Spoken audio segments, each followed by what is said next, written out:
يا أيها الذين آمنوا ادخلوا في السلم كافة ولا تتبعوا خطوات الشيطان إنه لكم عدو مبين. Allah berfirman di surat Al-Ankabut Alif Lam Mim ayat 1-3, apa kata Allah? Ahasiban nas an yutraku an yaqulu amanna wa hum la yuftanun. Apakah manusia mengira, antum nih mengira, ada orang benar-benar dia mengira ketika dia Islam, awalnya non muslim, masuk Islam, dia ngomong Islam kok kayak gini sih, orang-orangnya kok kasar, orang-orangnya kok nggak santun. Kadang sebagian mengatakan, Ustaz, anak sejak ngaji nggak tahu kok orang-orang kurang sopan sama anak. Macam-macam ujian itu. Apakah manusia mengira dengan mereka mengatakan amanah lalu mereka ditinggalkan tanpa diuji, tanpa dikasih badai-badai sama Allah tuh? Walaqad fatanna alladhina min qablihim fala ya'lamanna Allahu alladhina sadaqu wa la ya'lamanna al-kadhibin. Kata Allah, kami benar-benar telah menurunkan fitnah. Bagi siapa? Bagi orang-orang sebelum mereka. Sebelum sahabat Rasul SAW, udah ada umat-umat Nabi sebelumnya yang Allah berikan badai kepada mereka. Sehingga tampak, kata Allah, Allah melihat, Allah mengetahui siapa yang jujur dan siapa yang dusta. Kalau diajak senang semuanya suka. Antum coba diajak makan bersama, berangkat nggak semuanya? Diajak kerja bakti, banyak alasan. Aduh, afwan, ana lagi ada urusan. Perintah-perintah Allah itu adalah ujian buat kita. Musibah-musibah yang terjadi itu juga ujian buat kita. Kejadian Isra Mi'raj Rasulullah sallallahu alaihi wasallam ujian buat sebagian sahabat Rasul. Ada yang murtad. Iya. Ada yang enggak percaya. Mana mungkin Rasul sallallahu alaihi wasallam sehari semalam nih bolak-balik. Subhanallah. Ketika Rasul sallallahu alaihi wasallam meninggal dunia, ujian buat para sahabat, sebagian murtad. Bahkan tidak sedikit yang murtad. Qabilah Bani Hanifah, satu qabilah hanya sedikit yang tetap Islam. Ada sebagian yang tidak mau bayar zakat, karena menurut dia zakat itu khusus untuk Rasul SAW.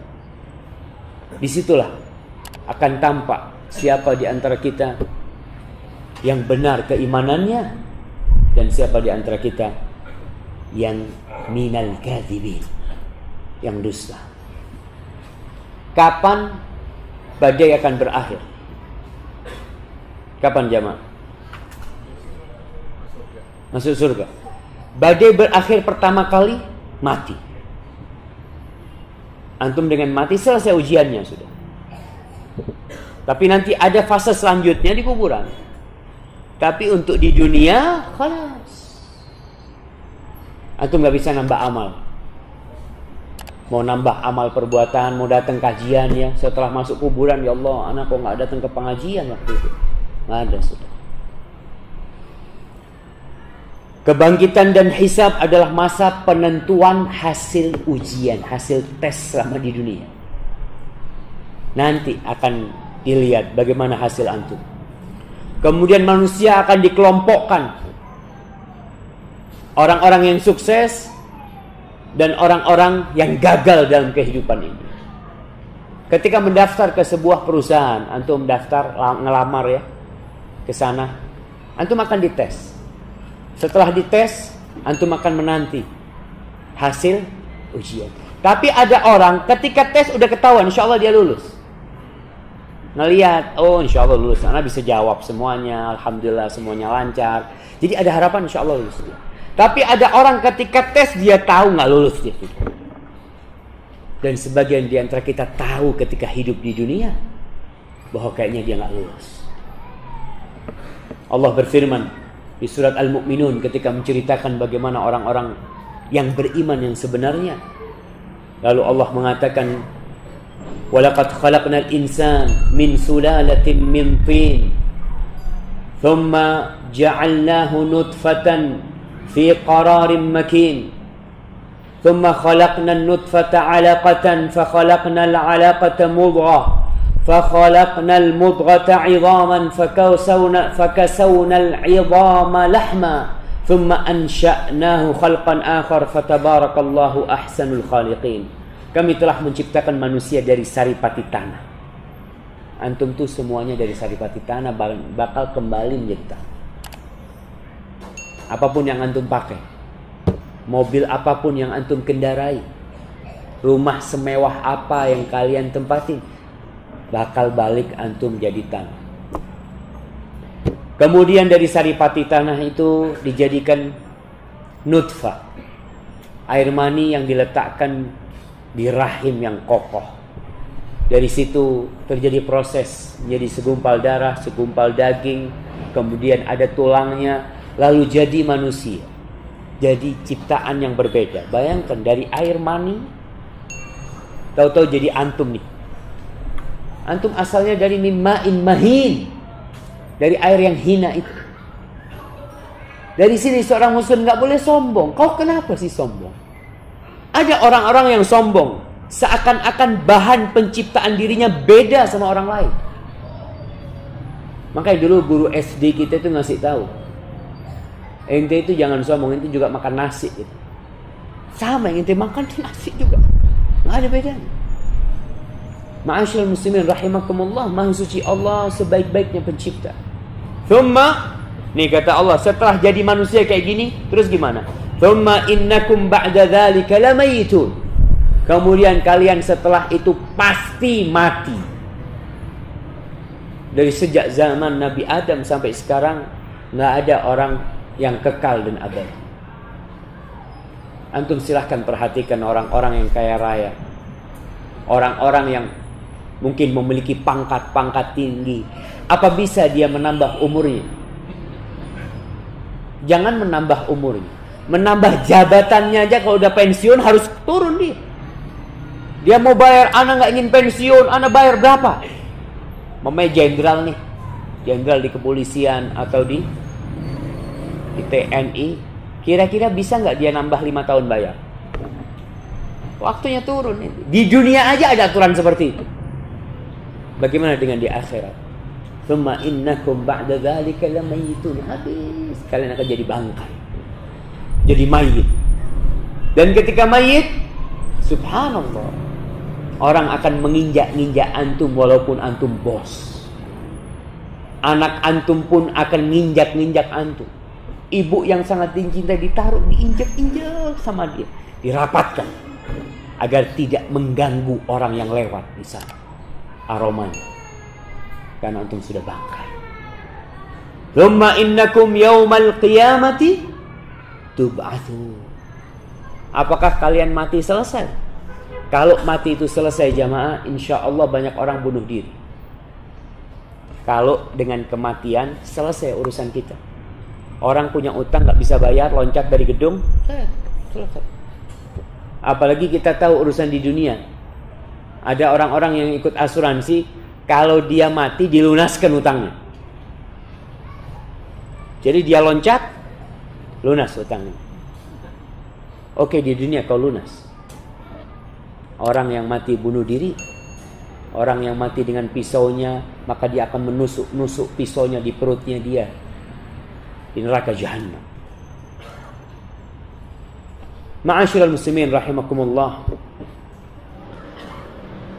kesuksesan seseorang tentunya diraih dengan perjuangan.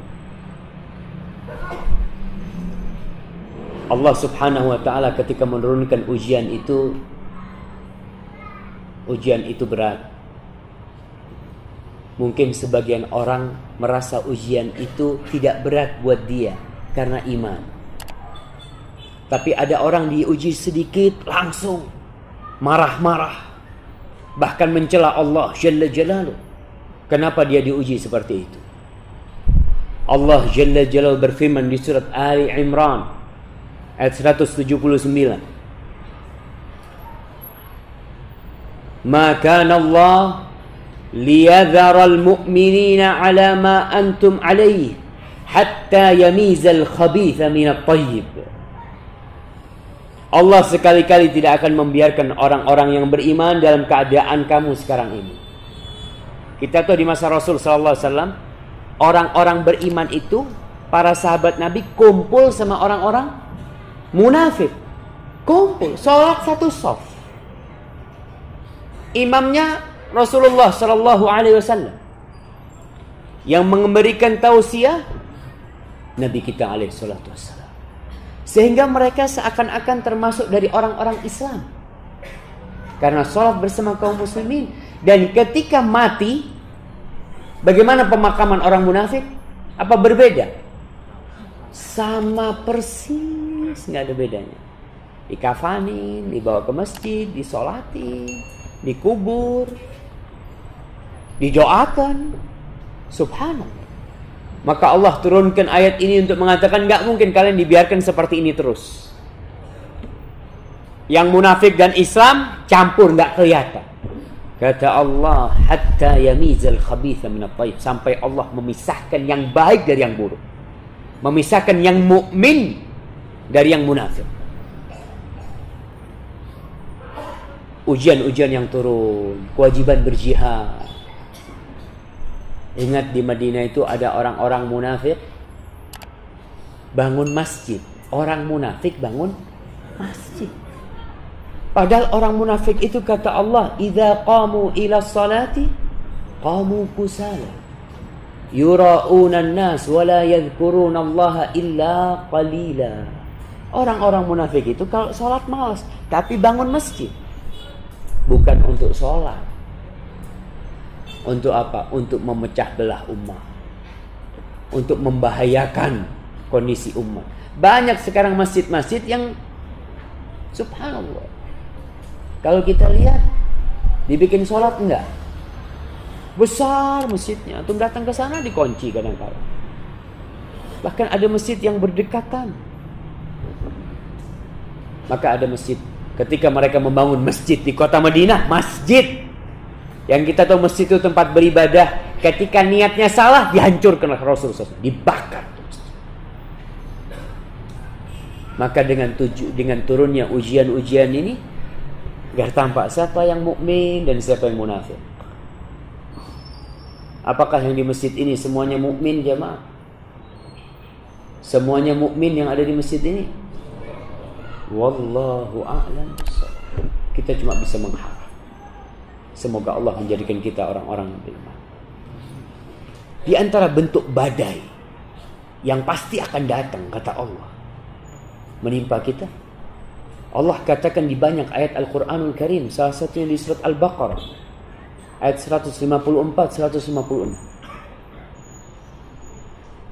Apa kata Allah? وَلَنَبْلُوَنَّكُمْ بِشَيْءٍ مِنَ الْخَوْفِ وَالْجُوءِ وَنَقْصٍ مِنَ الْأَمْوَالِ وَالْأَنْفُسِ وَالثَّمَرَاتِ وَبَشِّرِ الصَّابِرِينَ. Kata Allah, kami benar-benar akan menguji. Benar tuh Allah akan menguji. Bisyai'in minal khauf, dengan rasa takut. Walju', rasa lapar. Antum kadang kala takut besok makan apa nggak tahu. Ada orang yang takut, ya Allah kayaknya nih sewaan rumah belum baik, udah akhir bulan. Ada orang yang tiap akhir bulan Allah uji dengan ketakutan. Nanti kalau nggak bayar diusir. Nanti kalau nggak takut, itu ujian yang udah. Walju, kelaparan. Subhanallah, kita di Indonesia harus banyak-banyak bersyukur. Antum melihat kondisi saudara-saudara kita yang ada di Suriah, kaum muslimin yang di sana, yang mereka Ahlus Sunnah wal Jamaah dibantai dari kedua sisi. Dari sisi orang-orang kafir dan dari sisi sekte-sekte yang nggak benar seperti ISIS. Mereka kelaparan di musim dingin seperti ini. Sebagian harus mati kelaparan. Antum kadang-kala di rumah banyak makanan dibuang-buang. Allahu Akbar. Wa naqsin minal amwal, kekurangan harta. Datang ke masjid, ikut kajian, pulang motornya hilang. Mungkin apa nggak mungkin? Antum bisa jadi bawa motor antum, bawa mobil, alhamdulillah. Bisa nggak mobilnya hilang nanti? Bisa jemaah. Motor, subhanallah. Ada orang kehilangan motornya. Ya Allah, aku datang pengajian, ya Allah. Kok bisa hilang motorku? Apa urusannya kau datang pengajian, nggak datang pengajian? Karena sebagian orang mengatakan, aku ini telah berbuat baik kepada Allah. Kalla, Allah yang berbuat baik kepada aku. Jangan merasa kita sudah berbuat baik kepada Allah seakan-akan nih, subhanallah, saya ini apa yang belum saya lakukan ya buat Allah. Allahu Akbar. Semua yang ada pada dirimu dari mana sih? Wa ma bikum min ni'matin faminallah. Nikmat apapun yang ada pada diri, apapun, sekecil apapun, itu dari Allah. Cuma memang kita ini dengan nikmat yang rutin lupa. Antum tiap hari bernafas, rutin bernafas. Kapan antum akan bersyukur dengan nikmat nafas? Ketika sesak nafas. Antum ke dokter, ya harus baru merasakan syukur. Antum alhamdulillah tiap hari jalan kaki. Kita tiap hari jalan kaki, dibandingkan nikmat bisa berjalan dengan nikmat mobil, kita lebih bersyukur mana? Jamaah, nikmat mobil. Alhamdulillah, saya punya mobil, masya Allah, syukur sama Allah. Kau dikasih kaki bertahun-tahun sama Allah. Mana kesyukuranmu yang besar seperti ini? Baru akan merasakan syukur itu kalau dia umpamanya tabrakan, kakinya patah. Sebulan, 2 bulan di gips nggak bisa jalan. Bulan ketiga dikunjungin sama sahibnya. Ente gimana ente kaki ente? Alhamdulillah, jari ana bisa gerak. Jarinya doang bisa gerak, dia alhamdulillah. Selama ini kau bisa berjalan. Kau bisa megang tanganmu, mana kau syukuri? Subhanallah. Makanya, kenapa kita ini dianjurkan berkunjung ke rumahnya orang sakit? Kenapa dalam Islam dianjurkan berkunjung ke rumahnya orang sakit? Agar antum tahu dengan nikmat Allah. Maka sekali-kali antum ke rumah sakit, datang lihat tuh orang-orang sakit, Allah, antum akan merasakan nikmat yang besar. Kalau antum pas gak punya uang sama sekali, datang ke rumah sakit. Ngapain? Ngelihat orang sakit. Insya Allah usahakan antum masuk itu ke bagian yang tabrakan-tabrakan itu. Antum masuk ke sana. Setiap antum melangkah, insya Allah antum akan mengatakan alhamdulillah ya Allah, alhamdulillah. Aku walaupun gak makan gak apa-apa ya Allah. Lihat satu persatu ya Allah. Allah akan menguji kita dengan kekurangan harta. Wal anfus. Dan kekurangan orang-orang yang kita cintai. Ditinggal mati oleh anak. Anak ditinggal mati oleh ayahnya. Suami ditinggal mati oleh istri. Istri ditinggal mati oleh suami. Akan ada seperti itu. Ini sudah aturan. Kalau bukan antum yang mati duluan, keluarga antum ada yang mati duluan. Dan kita sudah melihat orang-orang yang kita cintai pergi. Makanya jangan minta panjang umur. Karena orang yang minta panjang umur harus bersabar ditinggal orang-orang yang dia cintai. Bisa dibayangin antum kalau umurnya 100 tahun. Mungkin anak antum sudah mati semua. Cucu antum sudah mati semua. Setiap satu anak mati antum mengantarkan ke jenazah, hati antum terpotong. Kalau 10 anak antum mati, sampai antum mengantarkan jenazah cucu-cucu antum, maka mintalah umur yang berkah, bukan minta panjang umur. Watsamarat, Allah uji dengan kekurangan buah-buahan. Hasil panen gak sukses ya. Kadang-kala orang, Masya Allah jemaah ya, petani itu ketika melihat kuning sawahnya, dia bahagia sekali. Besoknya habis. Kadang-kala petani bawang, nih musim hujan sekarang, petani bawang itu Masya Allah takut sama hujan. Dia tanam, ketika pas panen turun hujan, membusuk semua tanaman. Siapa yang membuat itu membusuk? Allah. Siapa yang menumbuhkan? Allah. Di sini seorang hamba memang diperintahkan untuk kembali kepada Allah. Wa basyiris sabirin, berikan kabar gembira kepada orang-orang yang bersabar. Siapa sih orang-orang yang bersabar? Alladzina idza asabathum musibatun qalu inna lillahi wa inna ilaihi raji'un. Ulaika alaihim salawatun min rabbihim wa rahmah wa ulaika humul muhtadun. Orang yang sabar itu, yang ketika dia kena musibah, dia mengatakan inna lillah, inna. Ingat kata-kata inna ini ketika antum ngomong inna, padahal yang mati anak antum. Tapi antum mengatakan kami milik Allah, bukan anaknya milik Allah. Siapa? Kami milik Allah. Apalagi yang lain. Wa inna ilaihi rajiun, kami semua akan kembali kepada Allah. Orang benar-benar yakin kalau hidup dia itu akan berakhir jemaah. Orang yang seperti ini, ulaika alaihim salawatum min rabbihim wa rahmah.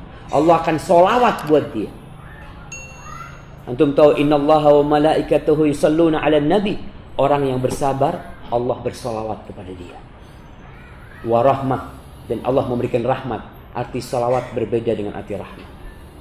Di antara makna salawat adalah Allah memuji hambanya. Orang yang ditinggal mati oleh anaknya, kemudian dia bersabar dan memuji Allah. Apa kata Allah kepada para malaikatnya? Bangunkan buat hambaku ini rumah di surga. Dan sebut rumahnya rumah pujian. Itu salah satu bentuk salawat Allah buat orang yang bersabar. Wa ulaika humul muhtadun, mereka adalah orang-orang yang mendapatkan hidayah. Kemudian badai yang turun, ujian yang akan menimpa kita. Kita ini sekarang dalam masa ujian, dan ujian itu terus akan datang. Antum tambah dekat sama Allah, ujian akan terus datang. Bukan berarti ketika seorang muslim tambah dekat sama Allah, ujiannya tambah sedikit, enggak. Bisa jadi badainya tambah dahsyat yang akan menimpa dia. Ujian itu atau balak dan musibah turun untuk melihat antum sabar enggak kiranya.